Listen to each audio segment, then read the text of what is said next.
Children, how are you? I hope you all are fine at your home. आज के इस session में हम आपके लिए लाए हैं आपकी पाठ्य पुस्तक वसंत भाग 3 का पाठ 4, जो कि एक बहुत सुंदर कविता है और इस कविता का नाम है दीवानों की हस्ती। इस कविता के रचयिता हैं कवि भगवती चरण वर्मा जी। तो आइए कविता की शुरुआत करते हैं, लेकिन उससे पहले यहाँ ये जानना जरूरी है कि इस कविता का भाव क्या है। कविता का भाव क्या है? जैसा कि हमें कविता के शीर्षक से पता चलता है, कविता किसके बारे में है? किसी की हस्ती के बारे में है। हस्ती यानी जिंदगी या स्वभाव, और वो स्वभाव किसका है? दीवानों का। दीवाना यानी यहाँ पर कवि ने दीवाना किसे कहा है? कवि ने यहाँ पर दीवाना उस व्यक्ति को कहा है जो कि मस्त मौला होकर और एकदम खुले दिल से प्रसन्न भाव के साथ अपने जीवन को जीता है, और साथ ही जहाँ जाता है वहाँ दुनिया में चारों तरफ क्या करता है? खुशियाँ बिखेरता जाता है अपने सुंदर स्वभाव के द्वारा, और लोगों के दुखों का बोझ अपने ऊपर लेने का प्रयास करता है। तो आइए इस कविता को शुरू करते हैं, और इस कविता के द्वारा कवि हमें क्या सीख देना चाहते हैं अब ये भी जान लेते हैं। सीख क्या देना चाहते हैं? कवि ये सीख देना चाहते हैं कि मनुष्य को यानी हम सबको भी अपने अंदर ऐसा ही स्वभाव विकसित करना चाहिए, या ऐसा स्वभाव विकसित करने का प्रयास करना चाहिए जैसा कि उन्होंने इस कविता में बताया है। यानी हमें कैसा होना चाहिए? एकदम प्रसन्न चित्त वाला, यानी खुश दिल हमें होना चाहिए, और जहाँ भी हम जाएं हम लोगों में खुशियाँ बांटें, प्रसन्नता बांटें, यही हमारा प्रयास होना चाहिए। तो आइए अब कविता की शुरुआत करते हैं। कविता का पहला पद है, हम दीवानों की क्या हस्ती है, आज यहाँ कल वहाँ चले, मस्ती का आलम साथ चला, हम धूल उड़ाते जहाँ चले। तो इस पहले पैराग्राफ में कवि क्या कहना चाहता है? कवि कहना चाहता है कि मस्त मौला स्वभाव वाले जो लोग होते हैं, यानी जैसा कि वह खुद भी है। कौन? कवि। यानी कवि कैसा है? यहाँ पर मस्त मौला स्वभाव का एक व्यक्ति है, और वह क्या कहता है कि मेरे जैसे मस्त मौला स्वभाव वाले लोगों की तो हस्ती ही क्या है, यानी उनके जीवन की तो बात ही क्या है आज यहाँ कल वहाँ चले। उनके जीवन का कोई निश्चित ठिकाना नहीं है, वो आज यहाँ है तो कल वहाँ, मतलब वो एक जगह पर रुककर नहीं रह सकते, और जहाँ भी वे जाते हैं उनके साथ क्या जाता है? मस्ती का आलम साथ चला। यानी जहाँ भी हम जाते हैं हमारे साथ साथ मस्ती का आलम भी साथ जाता है, यानी अपने मस्त मौला स्वभाव के द्वारा हम लोगों को भी मस्त कर देते हैं, यानी उनमें भी खुशियाँ बांटते रहते हैं। हम धूल उड़ाते जहाँ चले, यानी धरती के जिस भी कोने में हम स्वच्छंद होकर चलते हैं वहाँ हमारे साथ ही मस्ती का आलम भी चलता है, यानी जहाँ हम जाते हैं वहाँ के माहौल को हम कैसा बना देते हैं? खुशियों से भरा या मस्त बना देते हैं। आगे, आए बनकर उल्लास अभी, आंसू बनकर बह चले अभी, सब कहते ही रह गए अरे तुम कैसे आए कहाँ चले। यानी कवि कहता है कि जहाँ भी हम जाते हैं वहाँ पर लोग क्या कहते हैं? वो यही कहते हैं कि अरे तुम तो अभी अभी खुशियों से भरे हुए बनकर, यानी उल्लास बनकर यहाँ पर आए थे, और आंसू बनकर बह चले अभी, और अभी अभी तुम यहाँ से जा रहे हो, और तुम्हारे जाने से हमें बहुत अधिक दुख हो रहा है। यानी जब कवि अपने मस्त स्वभाव के साथ या अपने उन्मुक्त सुंदर स्वभाव के साथ किसी जगह पर जाता है तो वहाँ चारों तरफ खुशियाँ बिखेर देता है, और फिर जब वह वहाँ से जाने लगता है तो लोगों को उसके जाने का दुख होता है, और वह दुख उनकी आंखों से आंसू बनकर बहने लगता है, और वे लोग क्या कहते हैं? क्या कहते हैं? यही कहते हैं कि अरे तुम कैसे आए कहाँ चले, तुम अभी अभी तो आए थे, तुम कैसे आ गए हमारे बीच, और अभी अभी तुम कहाँ जा रहे हो। यानी जो खुशी के पल या जो प्रसन्नता के पल हमने तुम्हारे साथ बिताए हमें तो पता ही नहीं चला, और ऐसा लगता है जैसे तुम अभी अभी तो आए थे और अभी अभी तुम हमें छोड़कर कहाँ जा रहे हो। आगे बढ़ते हैं। किस ओर चले यह मत पूछो, चलना है बस इसलिए चले। जग से उसका कुछ लिए चले, जग को अपना कुछ दिए चले। तो उनके प्रश्न के उत्तर में कवि क्या कहता है कि मुझसे ये मत पूछो कि मैं किस तरफ जा रहा हूँ, मैं किस तरफ जा रहा हूँ, किस ओर जा रहा हूँ, यह मुझसे मत पूछो। मैं जा रहा हूँ क्योंकि मुझे चलना है, चलना है बस इसलिए चले। मैं चल रहा हूँ या मैं जा रहा हूँ क्योंकि मुझे चलते ही जाना है। मेरे जीवन का लक्ष्य क्या है कि मुझे चलते ही जाना है। कहाँ जाना है, क्यों जाना है, किस लिए जाना है, इन सब बातों से मुझे कोई मतलब नहीं, ये मुझसे मत पूछो।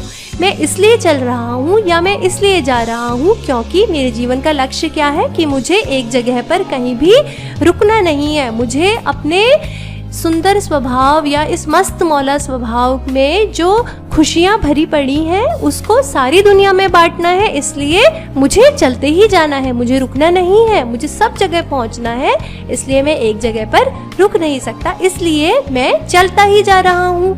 जग से उसका कुछ लिए चले, जग को अपना कुछ दिए चले। यानी संसार के जिस भी भाग में मैं जा रहा हूँ वहां पर से मैंने कुछ ग्रहण किया है। ग्रहण क्या किया है? जो अच्छी बातें हैं, अच्छी सोच है, अच्छे विचार हैं। यानी मैं जहाँ भी जाता हूँ या मैं जहाँ भी जा रहा हूँ वहाँ के लोगों से या वहाँ के माहौल से मैंने क्या करा है?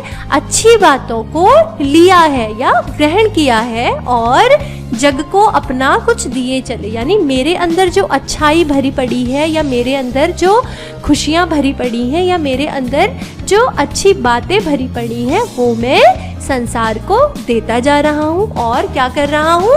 चलता ही जा रहा हूँ। आगे, दो बात कही, दो बात सुनी, कुछ हंसे और फिर कुछ रोए, छक कर सुख दुख के घूंटों को हम एक भाव से पिए चले।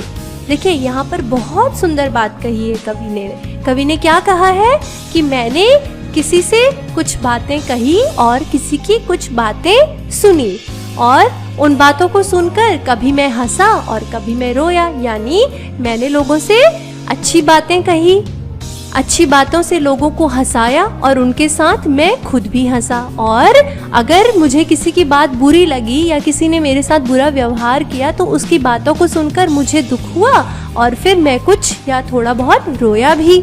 और फिर क्या हुआ? आगे कहता है छक्कर सुख दुख के घूंटों को। और इस प्रकार जीवन में मिलने वाले इन सुख और दुख के जो घूंट हैं, यानी इस जीवन में मिलने वाले सुख और दुखों के घूंटों को, यानी जैसे पानी हम पीते हैं तो घूंट घूंट करके पानी पीते हैं एक एक घूंट में, तो कवि कहते हैं कि जीवन में मुझे सुख के घूंट भी मिले और दुख के घूंट भी मिले, लेकिन उन सुख और दुख के घूंटों को छक कर यानी मन भर कर मैं कैसे पीता हूँ? एक भाव से। यानी मेरे मन में किसी के प्रति बुरा भाव नहीं है, मेरे मन में सबके प्रति अच्छा भाव है। जिसने मेरे साथ अच्छा व्यवहार किया उसके लिए भी मेरे मन में अच्छा ही भाव है और जिसने मेरे साथ बुरा व्यवहार किया या जिसने मुझे दुख दिया उसके लिए भी मेरे मन में अच्छा ही भाव है। यानी मेरे लिए अच्छे और बुरे में अब कोई अंतर नहीं रह गया है।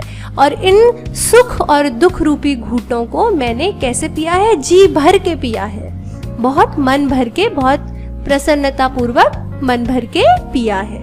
आगे बढ़ते हैं। हम भिखमंगों की दुनिया में स्वच्छंद लुटाकर प्यार चले, हम एक निशानी सी उर पर ले असफलता का भार चले। तो कवि आगे क्या कहता है कि हम भिखमंगों की दुनिया में, भिखमंगों की दुनिया क्या है? भिखमंगे क्या होते हैं? भिखमंगे यानी भीख मांगने वाले, यानी निर्धन, यानी छोटे हृदय वाले। तो कवि क्या कहते हैं कि ये जो दुनिया है या ये जो संसार है इसमें ये जो लोग हैं वो कैसे हैं? छोटे दिल वाले हैं, जिनके पास क्या है? प्रेम की कमी है, जिनका दिल बहुत छोटा है। वो हर चीज को अपना, पराया, तेरा, मेरा, इन सब चीजों के तराजू में तोलते हैं। तो कवि क्या कहता है कि मैं इन छोटे दिल वालों की दुनिया में, जिनके पास की क्या है? प्रेम नहीं है, जिनका दिल बहुत छोटा है, जो हमेशा सिर्फ मांगना ही जानते हैं, ऐसे लोगों की दुनिया में हम स्वच्छंद लुटाकर प्यार चले। स्वच्छंद यानी एकदम खुले दिल से, पूरे मन से और खुले भाव से प्यार, जो मेरे अंदर प्यार भरा है या जो मेरा सुंदर स्वभाव है उसमें जो प्यार है, या दुनिया में जो खुशियों को बांटने का तरीका है, उसको मैं कैसे बांटता हुआ जा रहा हूँ, एकदम खुले दिल से बांटता हुआ जा रहा हूँ। मेरे अंदर जो खुशियाँ हैं या मेरे स्वभाव के द्वारा लोगों को जो खुशियाँ मिलती हैं उसे मैं स्वच्छंद रूप से यानी खुले दिल से लुटाकर आगे हम भिखमंगों की दुनिया में स्वच्छंद लुटाकर प्यार चले, हम एक निशानी सी उर पर ले असफलता का भार चले। तो कवि यहाँ पर क्या कहता है कि हम भिखमंगों की दुनिया में, भिखमंगे यानी भीख मांगने वाले। भीख मांगने वाले कौन होते हैं? जो लोग निर्धन होते हैं, जिनके पास धन आदि की कमी होती है। तो कवि ने यहाँ पर सबसे बड़ा धन किसे बताया है? प्रसन्नता को या खुशियों को। तो कवि क्या कहता है कि ये जो दुनिया है जिसमें ऐसे लोग हैं जिनके पास क्या है? छोटा दिल है, जिनके पास खुशियों की कमी है। तो हम ऐसे छोटे दिल वालों की दुनिया में स्वच्छंद लुटाकर प्यार चले। ऐसे लोग जिनके जीवन में प्रेम की बहुत अधिक कमी है, उनकी दुनिया में मैं प्रेम को कैसे लुटाकर जा रहा हूँ या प्यार को कैसे लुटाकर जा रहा हूँ? स्वच्छंद रूप से यानी एकदम खुले रूप से, खुले दिल से मैं उनकी दुनिया में प्यार लुटाकर जा रहा हूँ, जिनकी दुनिया में प्यार नहीं है या जिनकी दुनिया में खुशियों की कमी है। और फिर आगे क्या कहते हैं वह? हम एक निशानी सी उर पर ले असफलता का भार चले। और कवि कहता है कि अगर अपने इस प्रयास में, लोगों को खुश करने के प्रयास में या लोगों के जीवन में खुशियाँ भरने के प्रयास में मैं कहीं असफल भी हो जाता हूँ, तो उस असफलता को भी मैं अपनी ही कमी मानता हूँ और उसको मैं अपने ही दिल पर, उर पर यानी अपने मन पर भार के रूप में धारण करते हुए आगे बढ़ जाऊंगा। उसका दोषी मैं और किसी को नहीं मानूंगा। यानी अपने जीवन में मैं जब कभी असफल भी हुआ हूँ तो उसका दोषी भी मैं अपने आप को ही मानूंगा और उसको भार स्वरूप अपने उर पर यानी अपने मन पर धारण करके मैं आगे बढ़ जाऊंगा। अगला पद है, अब अपना और पराया क्या, आबाद रहे रुकने वाले, हम स्वयं बंधे थे और स्वयं हम अपने बंधन तोड़ चले। तो कवि क्या कहता है कि अब मैं ऐसी स्थिति में पहुंच गया हूं या मेरे अंदर जीवन को लेके इतना अच्छा सकारात्मक दृष्टिकोण जागृत हो चुका है कि अब मुझे अपने और पराये में कोई अंतर नहीं लगता। यानी अब मेरे अंदर अपने और परायों को लेकर कोई पक्षपात की भावना नहीं है। यानी मेरे अंदर ये भावना अब बिल्कुल ही समाप्त हो चुकी है कि ये मेरा अपना है, ये तो पराया है। तो अगर ये मेरा अपना है तो इससे मैं अधिक प्रेम करूं और ये पराया है तो मुझे इससे कम प्रेम करना चाहिए, ऐसी भावना अब मेरे अंदर नहीं है। अब मैं सभी को कैसे देखता हूँ? एक समान भाव से देखता हूँ। और कवि आगे क्या कहता है? आबाद रहे रुकने वाले, यानी वे लोग जो अभी भी इन भावों पर अटक गए हैं, रुक गए हैं, वो कैसे रहे? आबाद रहे। वो उनके मंगल की कामना करता है। और क्या कहता है? हम स्वयं बंधे थे और स्वयं हम अपने बंधन तोड़ चले।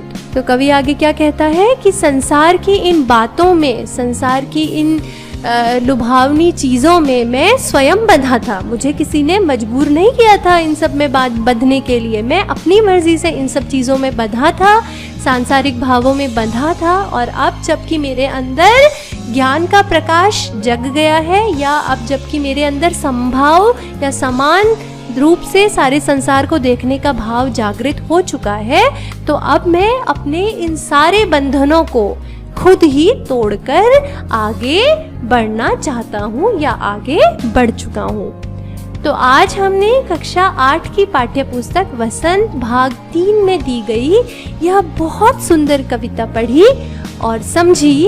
और अब इस कविता के प्रश्न अभ्यास हम अपने अगले भाग में करेंगे। तब तक के लिए thanks for watching this video and for more such videos please subscribe to our channel. Thank you.